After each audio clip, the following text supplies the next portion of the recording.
I have seen gold flow like blood. I have smelled human skin burn, the sweet sick reek of it braided into the metallic tang of something molten. And I have heard my friends Danny, Luis, Red, James screaming as their hands vanished into a river that glowed the color of a furnace. People call me the lucky one because I came home from Vietnam. The truth is simpler and crueler. I was spared to remember. Every night, when the house is quiet and the pills finally unknot my spine, I lie back and hear them under the floorboards, under the garden, under the ocean itself. Voices pushing up through earth and time, whispering my name the way a blade whistles through air. Sometimes the whispers are words, sometimes they're only breath. But the bell, God help me, the bell is always clear. A bronze throat tolling from nowhere and everywhere, naming the dead and weighing the living. We left America as 5 boys with 5 dreams. In the jungle, we opened a stone door that was older than our country. Behind it was the bright, impossible arithmetic of treasure and a promise that did not belong to us. We touched what we should have left buried. Afterward, something patient began to count. One by one, it collected. Only I remain. Michael Turner, the last soldier, the mouth the story uses when it wants to speak. 1967, on the ship to Vietnam. The sea that carried us west was not blue but iron. Waves climbed the hull and slammed down with the sound of distant artillery. Salt crusted our lips. Diesel exhaust settled into our hair and our tongues. We slept in narrow racks that rang like gongs whenever the ship's skin seized with cold. We were 5 in a row along the steel bulkhead, knees touching, boots braced against each other in rhythm with the ship's lurch. Boys, really, pretending to be men by keeping our cigarettes lit as long as possible. Danny Collins sat nearest the hatch, where the breeze was a little kinder. He was the preacher's kid from Indiana, with a Bible so worn the leather had given up pretending to be leather. He cradled it the way other men cradle a child. "I don't want to kill," he said, low like confession. "If I have to take a life, I'll spend mine saving too. That's the math I can live with." He said it as if God might be standing somewhere nearby with a pencil and ledger. Luis Ramirez, dusty-eyed, sharp-jawed, the kind of smile that could survive a dozen bad childhoods, scratched at the stubble on his chin and watched the water. "I don't fight for flag," he said, accent flat as West Texas. "I fight for papers, for my mother's rent, for my brothers to eat food that isn't from a church box. I fight to get out of Willow Street. After that, they can keep their medals." Robert Hayes, nobody called him. Robert was red from the first second we met, on account of the hair and the temper. He was large in every way a young man can be large. Shoulders, laughter, appetites, mistakes. There was a white seam of scar running down his cheek like a ribbon cut with dirty scissors. "Back home," he said, smirking, "I'm a felon. Here, I'm a hero. That's the magic trick. Shake hands with history and it forgets what you did at the county fair. When I get back, they'll put my picture in the courthouse, right above the people I used to rob." James Whitman perched at the end, eyes like 2 pieces of winter, hair combed back with too much effort for a troopship. He held a small notebook the way Danny held his Bible. The paper was already blood-spattered from someone else's nosebleed, and James liked it that way. "War," he said, "is man's greatest stage. Tragedy on a scale the Greeks only dreamed of. I'll write it, the way it deserves to be written. Honest, unforgiving. I'm going to make something that outlives us." And me, Michael Turner, 19 years old, a mechanic's son from a town with 1 good diner and 2 bad bars. I had my mother's photo tucked in my breast pocket. She was young in it, younger than I would ever remember her being again. Sun in her hair and a stubborn light in her eyes that I'd always wanted to borrow. "I'll come back whole," I had told her at the bus station. "I'll come back a hero." We laughed then, as boys will. We told lies meant to calm the truth. We pushed our shoulders together and called it courage. Youth felt like an armor plate no bullet could find. War, as it happened, had never heard of us. It did not care. An omen at sea. The storm arrived with no preface. 1 hour the horizon was a dull seam. The next, it was eaten by a bruise that rose up and walked toward us on legs made of rain. The world turned black, then green. We tied what could be tied and braced ourselves against what couldn't. The ship rose, paused to think about it, and fell into its own grave. Somewhere below decks, a crate skidded, then another, and then a choir of whatever we owned sang as it learned to fly. That evening, if you could call it that, in a place where the sun had forgotten its job, James climbed up 2 decks and found me at the rail, watching the water's throat open and close. He lit a cigarette from the lee side of his hands without looking down. "Michael," he said, smoke blowing sideways, "do you believe in ghosts?" "No," I said. "I believe in bullets. Bullets are ghosts that don't forget." He smiled the way a man smiles at a joke he plans to steal. He flicked ash into the storm and opened his notebook, letting rain spit across the page. The pen scratched quickly, like a bug dragging its legs. "What are you writing?" I asked. "That we came with guns," he said, "and we'll leave with ghosts." "Poetry," I said, and tried to keep the laugh out of it. "Prophecy," he said, not smiling now. The ship bell rang a single clean strike, and both of us turned toward the bow, though there was no one at the bell and no hand near it. Another wave hit. The bell was still. "Wind," I said. "There's no wind," James said, and he was right. The storm had swallowed its own breath. We watched the water. Lightning stitched together a far piece of sky, and for the smallest part of a second, I swear I saw a pattern move under the skin of the sea lines, curling into circles. Circles matched into rings. Script almost. Then it was gone. I waited for James to say he'd seen it too. He didn't. He was writing again, the crooked little smile back in place like a mask. That night, the storm's violence became a lullaby, because you can eventually sleep through anything. I dreamed of heat that did not burn, of coins that melted and did not cool, of a door that did not want to open but learned how in spite of itself. I woke to the bell, just one soft note in a dark room, as if someone had struck metal with a finger bone. Ship's metal expanding, I told myself. Nothing more. I told myself a lot of things on that voyage. Practice, I guess, for everything I'd tell myself later. Saigon, the first warning. The sky over the river was the color of old bruises when we came in. Saigon wasn't a city so much as an argument, markets shouting, engines shouting, children shouting, chickens shouting their whole brief, frantic lives. The heat shouldered you from 3 directions at once and shoved a fourth when you weren't looking. Gasoline made a cathedral of smell around the docks. We stepped into it and became smaller. She was there within the first 5 breaths. The woman in brown sat on a coil of rope as if it were a throne. Age had carved her thin, and thin had become a kind of royalty. Her dye hung in tatters that did not move even when a truck went by. Her eyes were not black so much as empty, and the emptiness glowed. She watched us the way a surgeon watches a clock.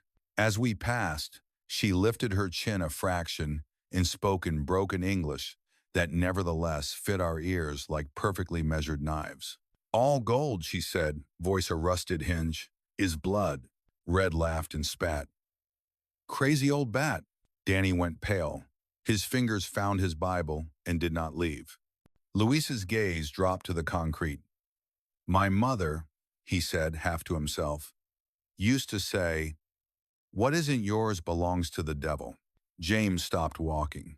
He took a step toward her, pencil raised, as if he might take down the rest of whatever she had to say. The woman did not blink. She was not waiting to be quoted.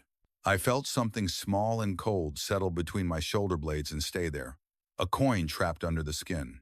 Then the city surged around us again and carried us forward. A boy ran past, barefoot, clutching a square of red cloth like a flag. A soldier ours caught him by the collar and shouted something about thieves. The boy slipped free, laughing, and vanished into people who did not exist until he needed them. "Signaling," Red said.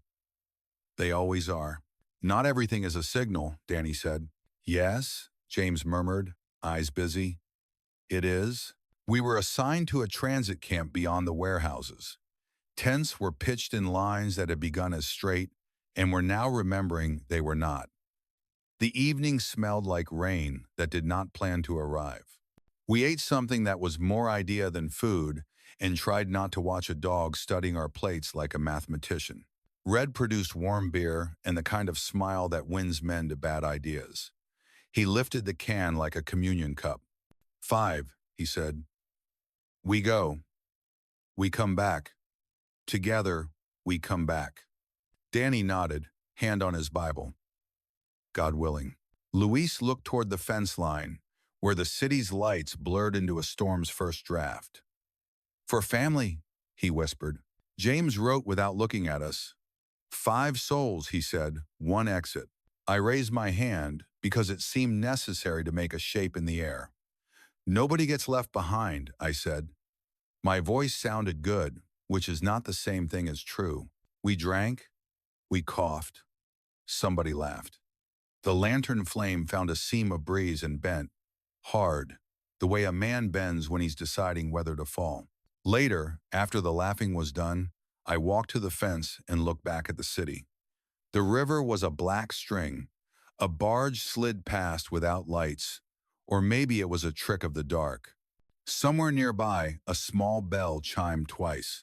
I turned again to the bell tent, where our supply clerk snored. The bell was not there. The air held the vaguest smell of hot metal cooling. Behind me, Danny was whispering a prayer that did not sound like any prayer I had learned in church. It was smaller, more private, as if he was trying not to wake something. When I slept, I dreamed of a door under roots, a slab of stone sweating in the earth. In the dream, James's notebook pages turned by themselves. Every page held the same 5 words, written in a hand that was not his, not mine. Blood for gold. Blood for gold. Blood for gold. Blood I woke before the last word ended, as if it didn't know how. Morning made everything ordinary again, because that is morning's job. But the ordinary had changed its clothes while we slept. Shapes that had been safe now had edges. We were issued ammunition and orders spoken in a tone that had forgotten how to say please. We checked our rifles and pretended the steel didn't feel warm to the touch, like a fever. A Vietnamese dock worker in a blue shirt watched us from the road, expressionless. He lifted 2 fingers to his brow, not quite a salute. Behind him, the woman in brown stood in shadow that did not belong to anything. It took me a second to separate her from the doorway, as if she were a stain on the wall. When trucks passed, dust stormed her. When the dust settled, she was the same. Her mouth moved. I couldn't hear the words across the road's width and the city's noise, but I felt them find me the way a sound will find a string tuned to its note. All gold is blood. Luis whispered at my shoulder, as if repeating a lesson. No, Red said. All gold is ours. James closed his notebook and slid it into his shirt like a second heart. Some things, he said, are both. We loaded up, we rolled out.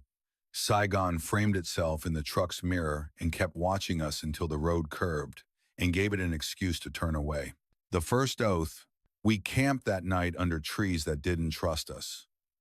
Danny said grace over food the color of surrender. Red cleaned his M60 with a lover's patience. Luis turned a small gold coin in his fingers, where had he gotten it, and then, ashamed, slipped it back into nowhere. James held his pencil above the page and did not write as if he was listening for a voice that would tell him where to start. 5 of us, Red said into the dark. We go back 5. Together, say it. Together we come back, Danny said, relief flickering across his face like a shy animal. Together, Louis said. James smiled, the tender kind, the kind that hurts to see in someone you don't trust. It won't be together, he said gently, but all the same, we will return. How? I asked. In the book, he said, and tapped his chest where the notebook rested. Words are a kind of home men can carry. Turner, Red said, ignoring him. You're our promise man. Say it. Nobody gets left behind, I said again, because sometimes an oath needs repetition to believe it's real. Good. Red said. Now sleep. Tomorrow we earn our statues. The lantern hissed out. The jungle thickened. Somewhere not far away, someone beat clothes on a rock, each slap separated from the next by exactly the space you'd need to decide whether the sound had been real. A child cried once and was shushed. A dog barked in a voice that made me think of rope. I slept and did not. I dreamed I was walking down a stair cut into earth, the stone damp under my palm. I heard my mother humming as if from the next room. When I reached the bottom, there was a room of gold so bright it poured light through the cracks in the world. In the room, 5 figures knelt facing the walls with their hands behind them. Their hair was long and their heads were shaved. One of them was me. I woke with my hand against my own mouth to keep the shout from getting out and making the dream true. The bell tolled once, just once, somewhere inside the trees. Metal expanding, I told myself again, and felt the lie take root. Half a century later, I can say what I could not say then. I was already breaking my promise. The world had already begun to arrange itself into debts and payment. When people ask where the curse began, they expect me to talk about the treasure, the chamber, the moment when the door learned to open. They expect coins and gleam and a simple mistake you can point to on a map. I know better.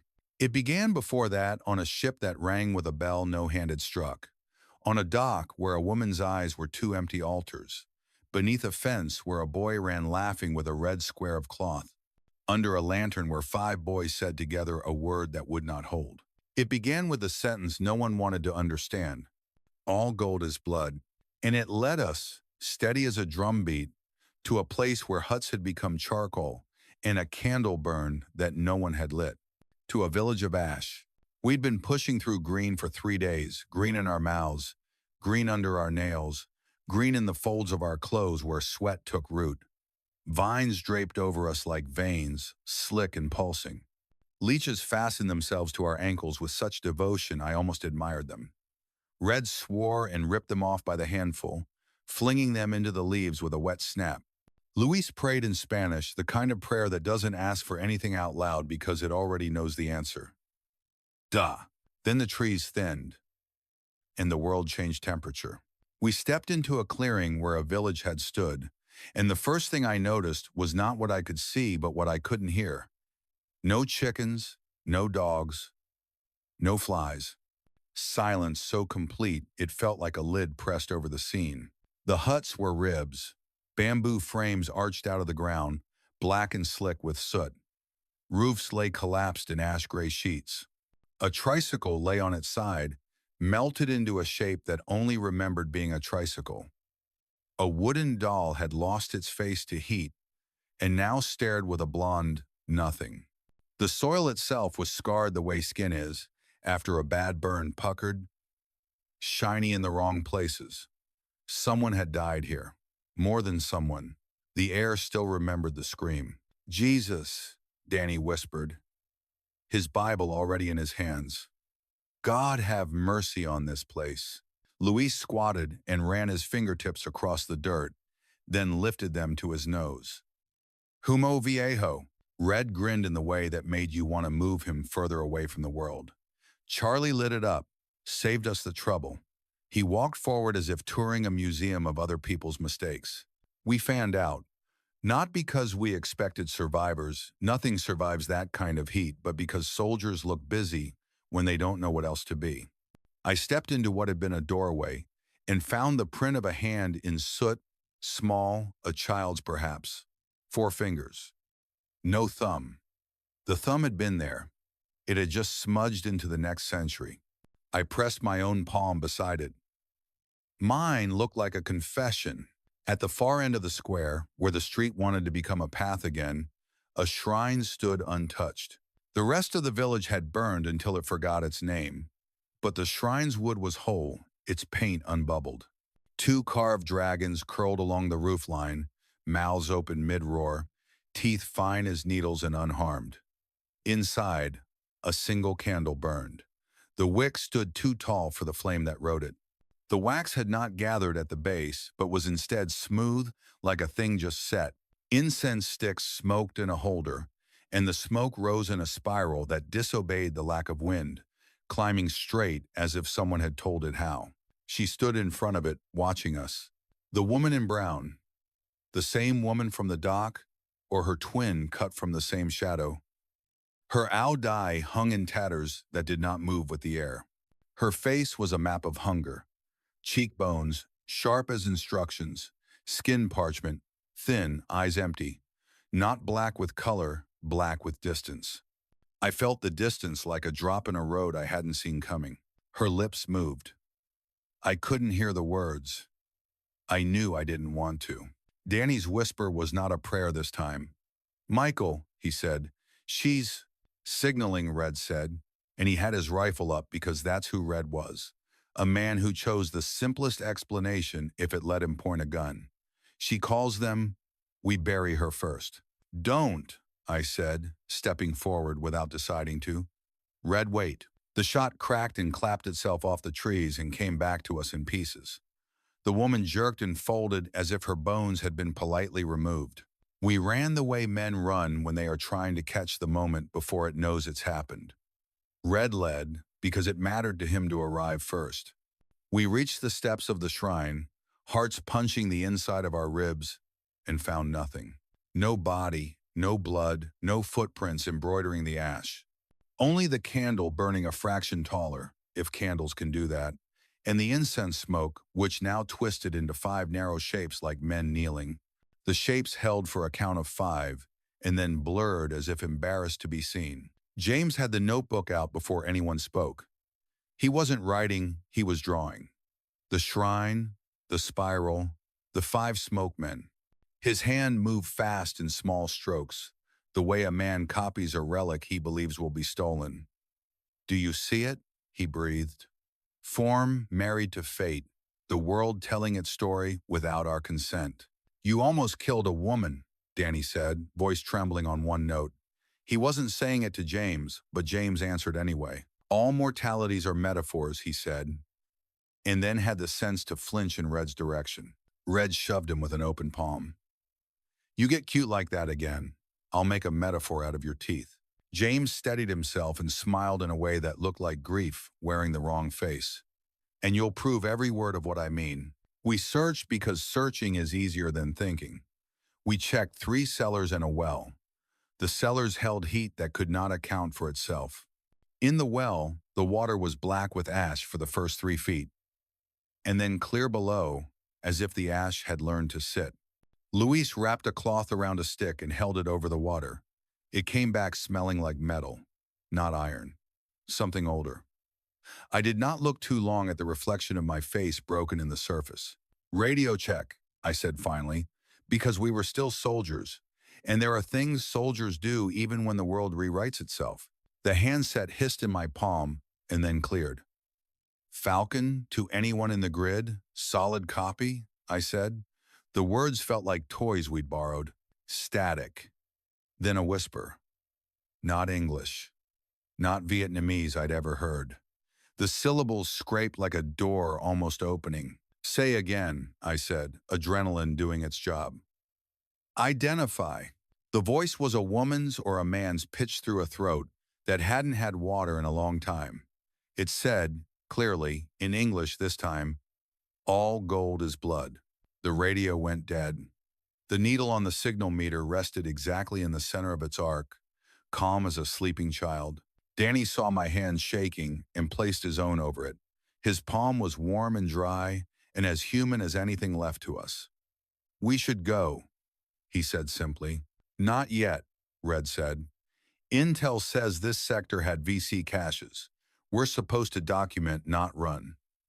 He towed a line in the ash with his boot just to make a mark the fire hadn't. "Document what?" Luis shot back. "Ghosts? Humo?" He pointed at the untouched shrine. "You don't feel that?" Red looked at him with a new kind of attention, the kind he reserved for things he wanted to break or own. "I feel opportunity." James cleared his throat. "There's something else," he said, reluctant as a child admitting he'd stolen a cookie. He turned the notebook so we could see. On the last page, he'd drawn the 5 kneeling shapes, Under them, in neat letters, were 5 names: Danny, Luis, Red, James, Michael. He'd written them without thinking, the way you write your own address. "Why did you label them?" I asked. He blinked, confused. I I don't remember doing that.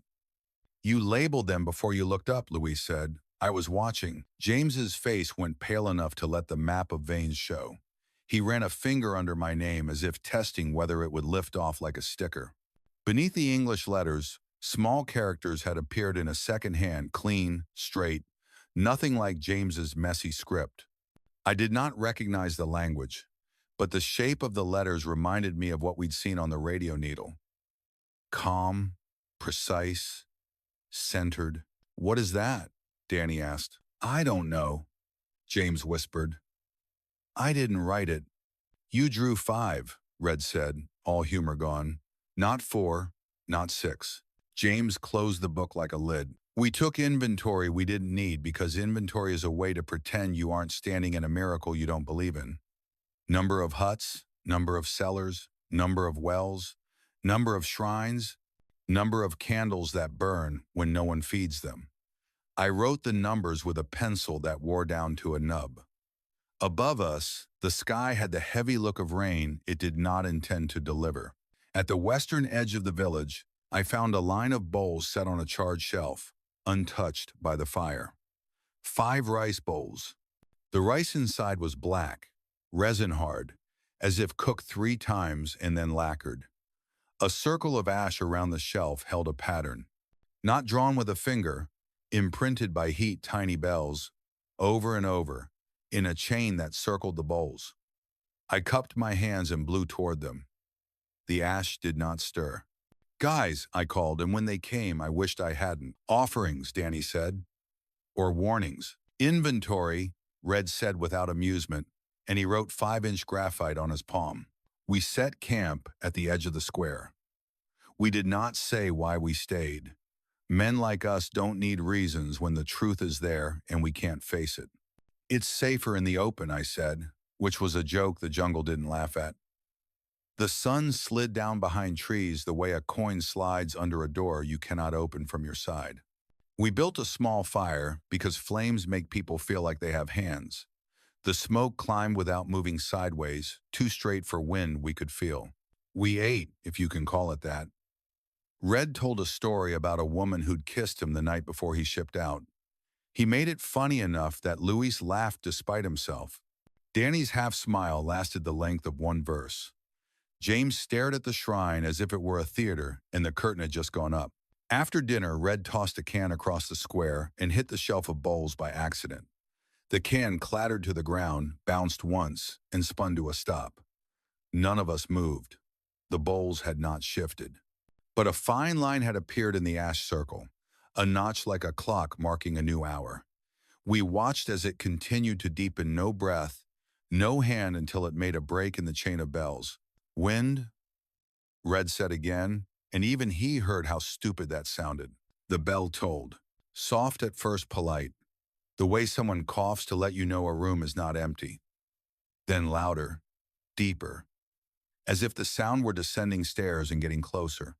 One long note that ran up my spine with cold feet. We turned as one to the shrine. The candle flame lifted, taller than a candle should allow. The air smelled suddenly of hot iron, the way a blacksmith shop tastes if you lick the air, which you would not do unless you already lived there. "She's back," Luis whispered, and I believed him before I saw her. She stood in the same place as before, not a step forward or backward. Her eyes were coals. I don't mean metaphorical coals. I mean color, heat, the memory of flame that wants to be flame again. She lifted her hand and pointed not at Red, not at James, not at the bowls. She pointed at me. "Michael," Danny said. My name like a rope thrown into water. I raised my rifle and then lowered it, because I understood the lie in that gesture better than before. To aim is to think you know what you're seeing. I did not know. I did not want to. The woman's lips moved. This time sound reached us. "Mao," she said first, the syllable round, almost tender.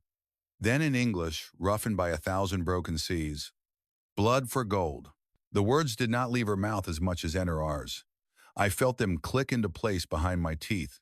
She lowered her hand and was gone, not in a trick of light, but as if someone had turned a page and she had belonged only to the sentence before.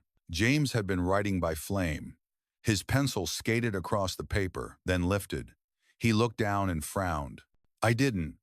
He turned the notebook around, and there was a sentence across the page in neat hand. It was not his hand, and he had not written it. 5 go forward, 4 fall, 1 returns. Beneath it, smaller, the same sentence again in a script. I didn't know the same I'd seen under our names precise enough to look carved. Who wrote that?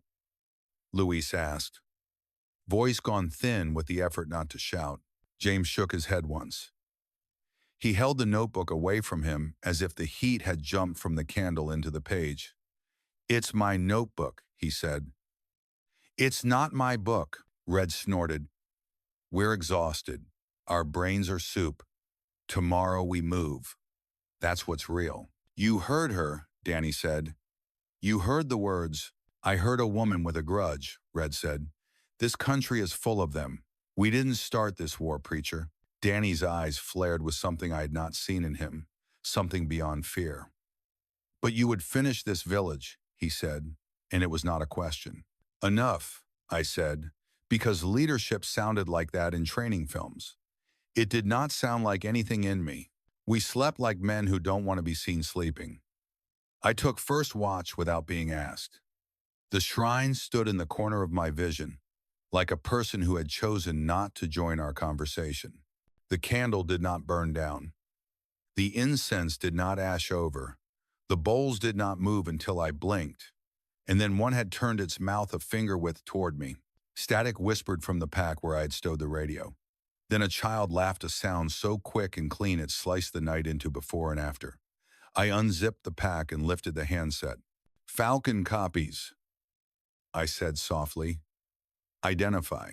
What came back was not a voice. It was a bell, small and close, the kind you tie to the neck of a goat so you can find it when the fog falls. Where are you? I asked before I knew I was speaking to something that could answer. The bell rang again, once, as if to say, here. I put the radio down very slowly, as a man puts down a tool he does not trust not to bite. When I turned, a strip of red cloth lay at the edge of the fire. It had been a scarf once, or part of a flag, a child's perhaps, the kind they wave in parades. It was spotless. The ash had not settled on it. I picked it up and felt the heat of a hand that was not mine. Leave it. My stomach turned in a way that had nothing to do with food. I set the cloth on the shelf beside the bowls. It looked right there. I hated that it looked right. Mike. Red's voice behind me, not loud. You good? He didn't ask like a friend. He asked like a man checking whether the other man was a problem. I nodded without turning.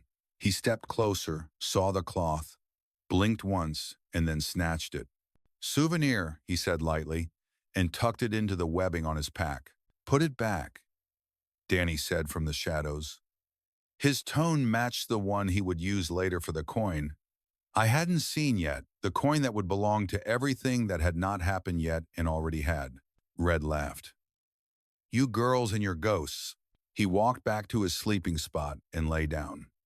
The cloth lay where he had dropped, as if tucked into his gear by a hand kinder than mine. Morning came, gray and grudging. The bowls' mouths all faced the shrine now. None of us had touched them. The notch in the ash had lengthened into a clean line running straight toward where we'd entered the village. I followed it to the edge of the square and found another line faint as breath, pointing into the jungle where the trees pressed close again. James saw me looking and stepped up beside me. He opened his notebook to a fresh page and drew the line with a ruler he did not have. He added 5 small marks along it. A path, he said. An invitation, Danny said. A promise, Red said. A warning, I said. And we all knew we were right. We packed to move because standing still had begun to feel like kneeling. As we crossed the square, I glanced at the doorway where my handprint had been beside the smaller one. Only one print remained now. Mine was gone. The small one had smudged into 5. "Michael," Louise called softly. He held up his wrist. A rash had bloomed where he'd scratched the night before. Not random, not angry, deliberate, as if drawn. A circle trying to close. He pulled his sleeve down and didn't say more. We didn't force him to. We passed the shrine last. The candle's flame leaned toward us as if it could smell our breath. The woman did not appear, but I felt the distribution of my bones shift, as if something had taken my weight for a second and then given it back lighter by a degree I could not measure. At the edge of the village, Danny stopped and looked back. He made the sign of the cross, slowly, as if crossing all of us. "Forgive us," he said. I do not know if he meant the dead or God or himself. The line in the ash entered the jungle like a needle pulling thread. We stepped after it. The canopy swallowed the village whole, and the clearing became a story told by men we would never meet. A minute into the green, I heard the bell again. One note, close this time. It sounded like a door rehearsing the moment before it opens. I would tell people later that the curse began with gold. It's easier that way. You can cut gold from a story with the right knife and leave a moral behind. But I know the truth. The curse began with ash, with a shrine that would not burn, with a woman who did not bleed, with a sentence that does not belong to a mouth, blood for gold.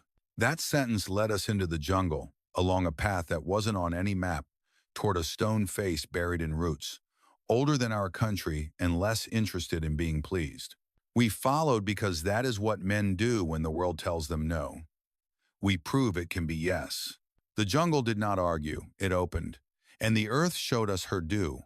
The jungle thickened until it felt less like landscape and more like intention. Vines wove across our path in braids. Roots climbed over each other like serpents fighting for air. Sweat ran into my eyes until the world blurred. But I didn't wipe it away. My hands gripped the rifle too tight. Red hacked with his machete, each swing reckless, as if the trees themselves had dared him.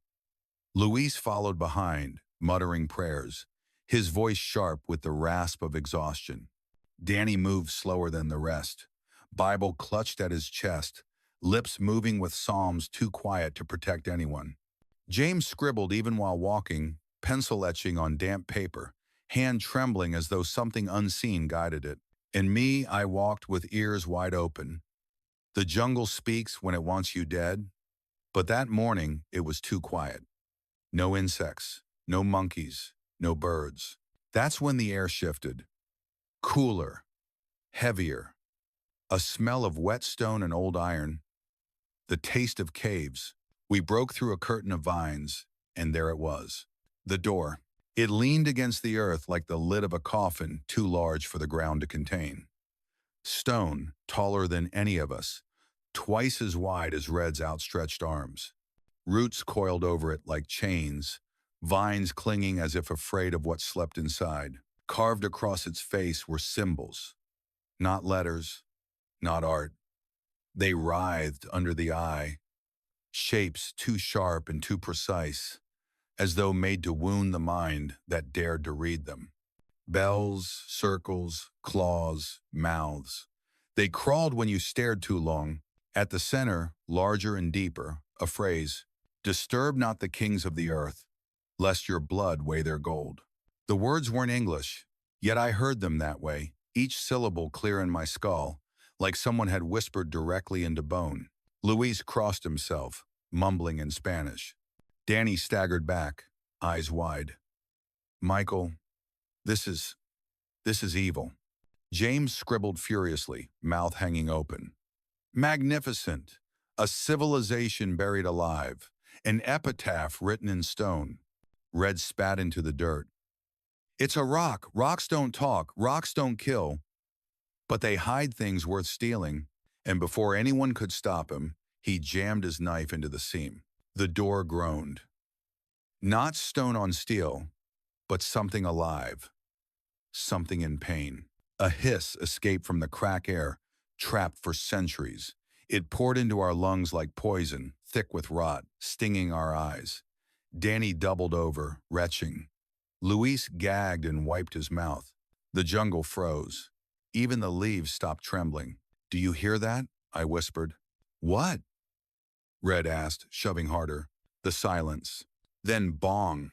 A bell tolled. Not near, not far, but everywhere at once.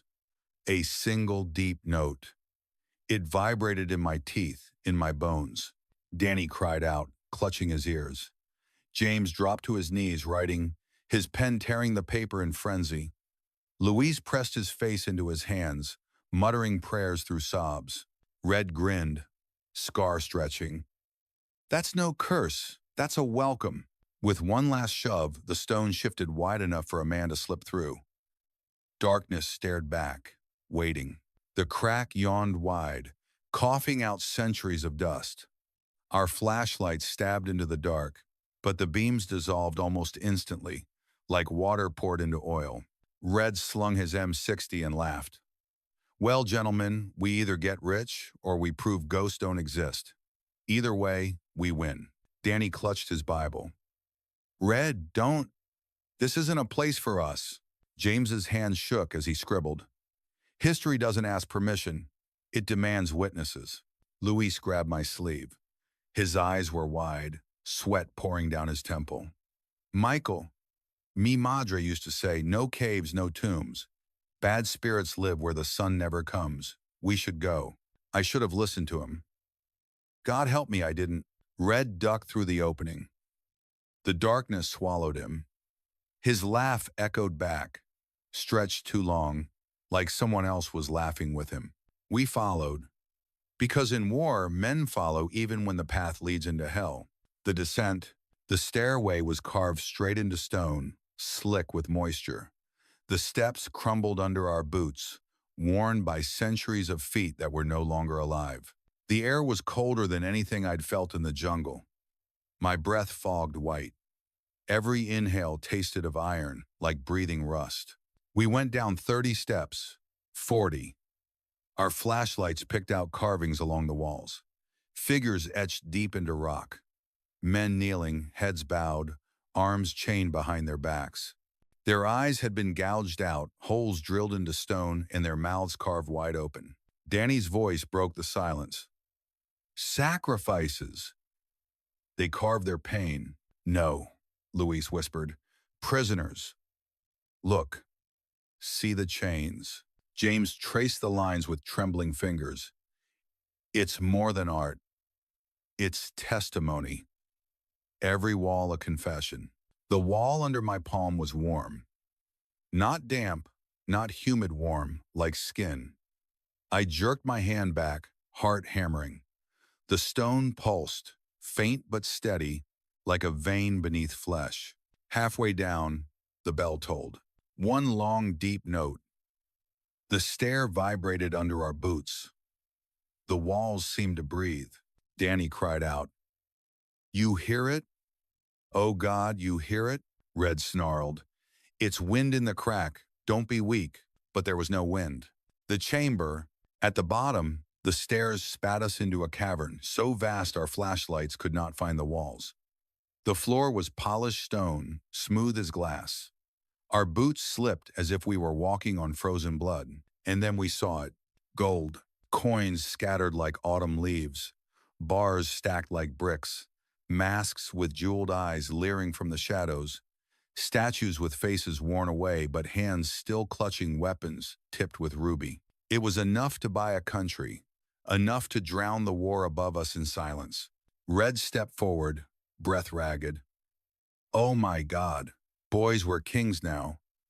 He dropped to his knees and scooped coins into his sack, the metal clinking like bones rattled in a coffin.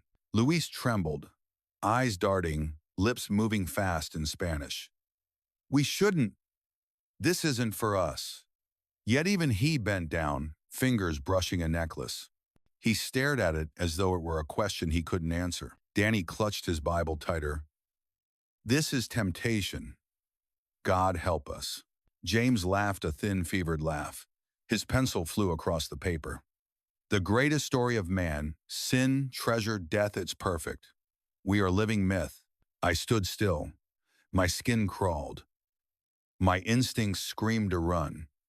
Because even as the others stared at the gold, I saw something else. From the coffin in the center of the chamber, a drop fell. It landed on my hand, warm, sticky. I lifted my palm into the light. It was red, blood red. I looked up. The coffin's lid was cracked. A thin line of dark liquid seeped out, drop after drop, steady as a heartbeat. The stone statue beside it wept black tears, tar streaking its face. And then I heard the whisper, not from outside, but inside me. Debt begins. Night above the door. We didn't plunder everything that night. Even Red, high on greed, sensed something wrong. We retreated to the surface, marked the entrance with canvas, and built camp under trees that wouldn't stop watching. Red paced like a wolf. At dawn, we bring sacks, ropes. We take what we can carry. Boys, this is salvation. Danny sat with his back to a tree, staring at the Bible as if expecting it to bleed. We should seal it. We should pray and walk away. James crouched by the fire, notebook glowing in the lantern light. Walk away from history? From the greatest story Earth has buried? Number. We honor the dead by telling their truth. What if the truth is that door should stay shut? I asked. James smiled thinly. Truth doesn't care. Luis said nothing. He was rubbing at his wrist, scratching a rash that had bloomed there, faint lines curling like letters, trying to write themselves. The night deepened.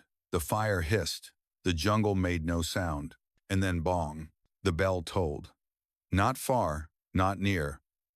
From beneath us, the earth under our boots vibrated. The fire guttered. Our shadows stretched longer than they should have, bending toward the door. I blinked, and for a moment, she was there, the woman in brown. Standing just beyond the firelight, her owl dye fluttered, though no wind stirred. Her eyes glowed faint red. She raised one thin hand and pointed not at Red, not at Danny, not at Luis or James. At me. Her lips moved. This time, the words reached me. Blood for gold. The bell tolled again. When I looked back, she was gone. Later, people would tell me the curse began when we touched the treasure. But I know better. It began here when the stone groaned like a dying animal, when the bell tolled from nowhere, when the woman in brown pointed at me. We thought we had opened the door. But the truth is, the door had opened us. We should have turned back when we saw the village. Ash on the wind, bodies blackened, walls gone to smoke, those were warnings enough.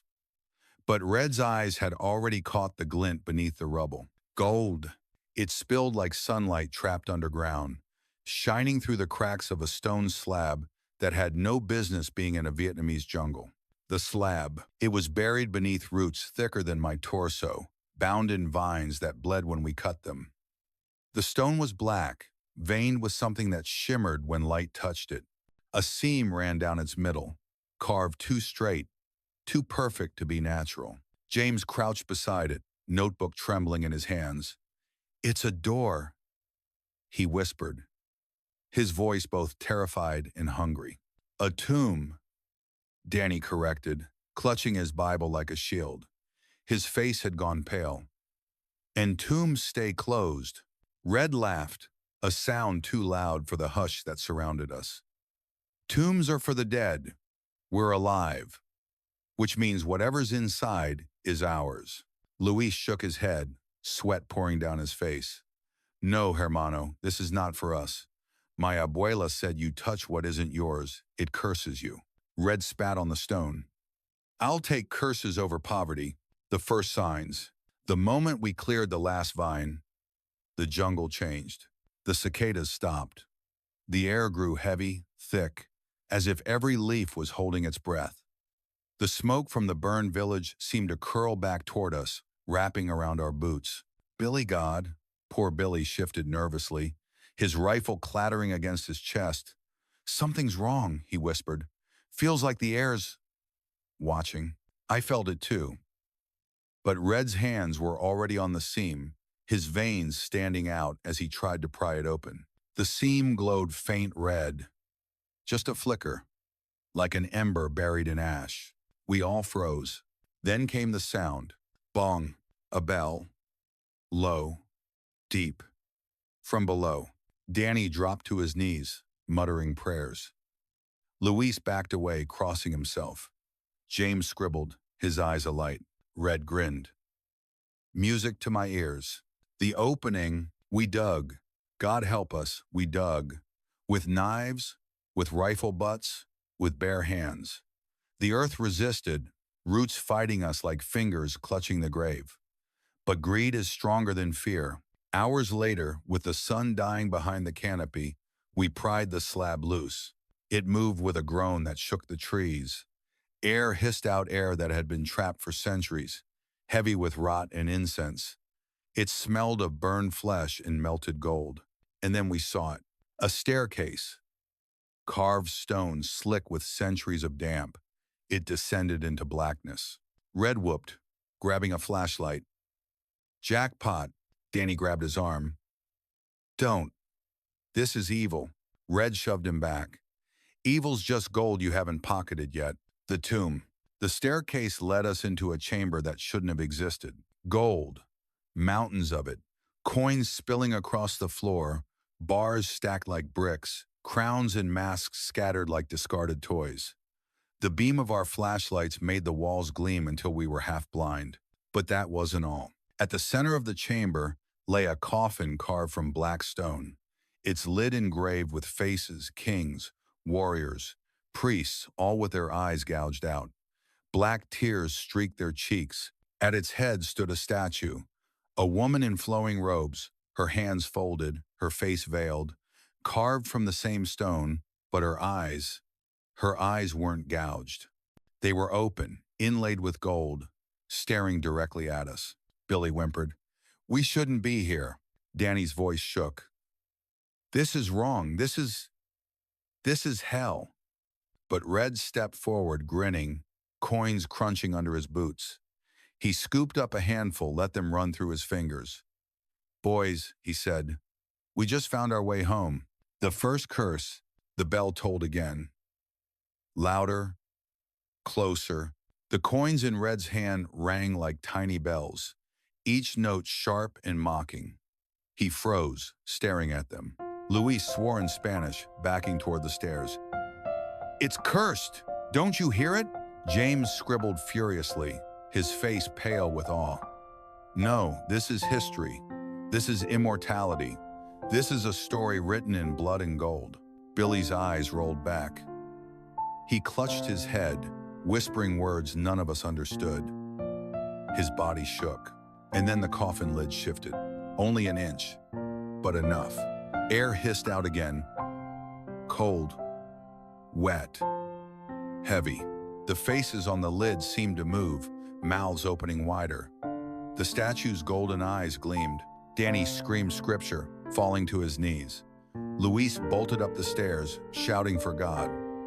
James didn't move, didn't blink, his pencil scratching faster. And Red laughed. It's mine, all of it. I should have stopped him. I should have dragged us all out. But I stood there, frozen, flashlight trembling in my hand, staring at the coffin as the seam in its lid pulsed like a heartbeat. The bell tolled again, shaking the gold, rattling our bones. And for the first time in my life, I knew what it meant to be counted. We had opened the door, and something on the other side had begun to wake.